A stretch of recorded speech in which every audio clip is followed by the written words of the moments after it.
আসসালামু আলাইকুম ভিউয়ার্স, আশা করি সকলেই ভালো আছেন। স্ক্রিনে ভেসে থাকা এই ধরনের 3D নাম কিভাবে ডিজাইন করবেন এই নিয়ে আজকের এই ভিডিওটি। এর জন্য প্রয়োজন পড়বে আপনাদের একটি Pixellab অ্যাপস এবং কিছু PNG ইমেজ।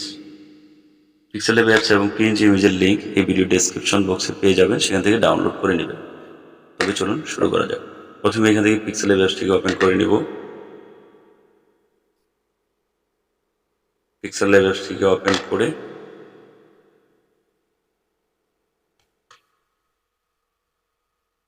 এখানে প্লাস আইকনে ক্লিক করে দেবো। এখান থেকে শেপে চলে যাব। এখান থেকে একটা শেপ সিলেক্ট করে নেব। আমি এখানে রাউন্ড শেপটিকে সিলেক্ট করে নিলাম, একটু বড় করে নেব। ঠিক মাঝামাঝি রেখে টিক মার্কে ক্লিক করে দেব। তারপরে এখানে এই অপশনটি দেখতে পাচ্ছেন, এখানে ক্লিক করে দেব। এখান থেকে স্ক্রল করে স্ট্রোকি নামে একটা অপশন রয়েছে, স্ট্রোকিতে ক্লিক করে দেবো। এটাকে অ্যানাবল করে রেড কালার সিলেক্ট করে দিলাম আমি। আপনি অন্য কালারও সিলেক্ট করে দিতে পারেন। তারপরে এখান থেকে 3 রেখে টিক মার্কে ক্লিক করে দিলাম। তারপরে এখান থেকে আবার প্লাস আইকনে ক্লিক করব। এখান থেকে ট্যাক্সে ক্লিক করে দেব। এখানে লিখে দেব একটি নাম। আপনি আপনার পছন্দ অনুযায়ী আপনার পছন্দের মানুষের নামটি লিখে দিতে পারেন। আমি লিখে দিচ্ছি। এখানে নামটিকে লিখে টিক মার্কে ক্লিক করে দেব। তারপর এটাকে এ বাটনে ক্লিক করব। এখানে এই দিক থেকে স্ক্রল করে খুঁজে বের করব হচ্ছে স্ট্রকি অপশনটি। এখানে ক্লিক করে অ্যানাবল করে দেব। এটাকেও রেড কালার রেখে দিচ্ছি আমি। তারপর টিক মার্কে ক্লিক করে দিলাম। এটাকে একটু বড় করে নেব। এবার আমি এই ফন্টটিকে চেঞ্জ করবো, এই জন্য চলে যাব ফন্ট অপশনে। তারপরে মাই ফন্টে ক্লিক করে এখান থেকে আমি একটি ফন্ট সিলেক্ট করে দিলাম। এই ফন্টের লিঙ্কটি আমাদের ভিডিও ডেসক্রিপশন বক্সে পেয়ে যাবেন, ওখান থেকে ডাউনলোড করে নেবেন। আমি এখানে লেয়ার অপশনে ক্লিক করে এই বৃত্তটিকে ক্লক করে নিলাম, বড় করে দেব। এবার হচ্ছে আমরা এখান থেকে কালারটাকে পরিবর্তন করব, তাই কালার অপশনে ক্লিক করব। ক্লিক করে এখান থেকে আমি শুধু মাঝখানের অক্ষরটিকে কালার পরিবর্তন করব। মাঝখানের অপশনটিকে মার্কে রেখে এখান থেকে যে কোনো একটি কালার দিয়ে দেব। আমি এখান থেকে এই কালারটি দিয়ে দিচ্ছি। আপনি আপনার পছন্দ অনুযায়ী একটি কালার সিলেক্ট করে দেবেন। তারপর টিক মার্কে ক্লিক করে দিলাম। আবার প্লাস আইকনে ক্লিক করব, ফোনের গ্যালারিতে চলে যাব এবং এখান থেকে কিছু পিএনজি ইমেজ সেট করে নেব। আমি এখান থেকে প্রথমে এই পিএনজিটিকে সিলেক্ট করে নিলাম। তারপর টিক মার্কে ক্লিক করে দেব। এর কালারটাকে পরিবর্তন করে নেব। হোয়াইট কালারটা দেখা যাচ্ছে না, তাই কালারটাকে পরিবর্তন করে রেড কালার করে দিলাম। একে একটু সাইজ ছোট করে অ্যাডজাস্ট করে দেব। এখানে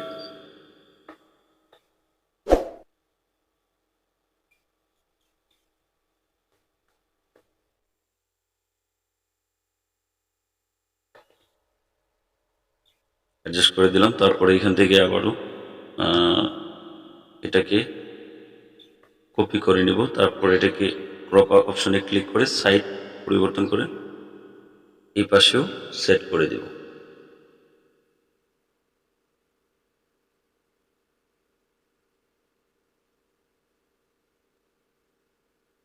সেট করে দিলাম। তারপরে আবারও প্লাস আইকনে ক্লিক করব, ফ্রম গ্যালারিতে চলে যাব। আরও কিছু পিএনজি এখানে আমরা সিলেক্ট করে নেব। আরও কিছু পিএনজি অ্যাড করে নেব। এখান থেকে আমি এখান থেকে হচ্ছে একটি পাখি, এই যে কালারিং পাখিটা দেখতে পাচ্ছেন, আমি এটাকে সিলেক্ট করে নেব, একটু ক্রপ করে নেব। এখান থেকে সাইড ঘুরিয়ে নিয়ে টিক মার্কে ক্লিক করে দেব। তারপরে এদিকে স্ক্রল করে ইরেজ কালার এই অপশনটিতে সিলেক্ট করে এনাবল করে দেব। তারপর টিক মার্কে ক্লিক করে দেব। এটাকে একটু ছোট করে নেব। তারপর আমি এখানে সেট করে দিলাম। আবার প্লাস এখানে ক্লিক করব, আরও কিছু পিএনজি অ্যাড করব। এখানে যত বেশি পিএনজি অ্যাড করা হবে তত সুন্দর দেখাবে। এই পিএনজিটিকে সিলেক্ট করে নিলাম। তারপর টিক মার্কে ক্লিক করে দেব। এটাকে একটু সাইজ অনুযায়ী অ্যাডজাস্ট করে নেব। আবার কপিতে ক্লিক করে আরও একটা কপি করে নিয়ে এটা নিচে বসিয়ে দিব। ব্যাস হয়ে গেল। তারপর হচ্ছে লেয়ার অপশনে ক্লিক করব। এখান থেকে এই দুটিকে ম্যাচ করে একসাথে করে নেব, করে নিলাম। ঠিক এভাবে করে আমাদের এই নামটি সুন্দরভাবে ডিজাইন হয়ে গিয়েছে। এখন দেখাবো এটাকে কিভাবে ব্যাকগ্রাউন্ড রিমুভ করবেন।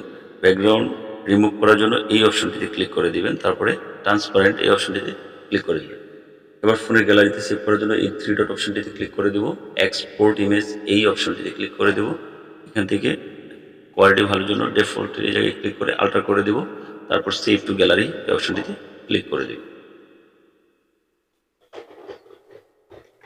সেভ হয়ে গিয়েছে। এবার আমি আপনাদের ফোনের গ্যালারি থেকে দেখাচ্ছি। এখন যে ডিজাইনটি করেছি এ সুন্দরভাবে আমার ফোনের গ্যালারিতে সেভ হয়ে গিয়েছে। আশা করি ভিডিওটি আপনাদের জন্য অনেক হেল্পফুল হয়েছে। যদি এই ধরনের আরও নতুন নতুন ভিডিও চান তাহলে অবশ্যই আমাদের চ্যানেলটিকে সাবস্ক্রাইব করে বেল আইকন বাজিয়ে দিবেন। ধন্যবাদ সবাইকে।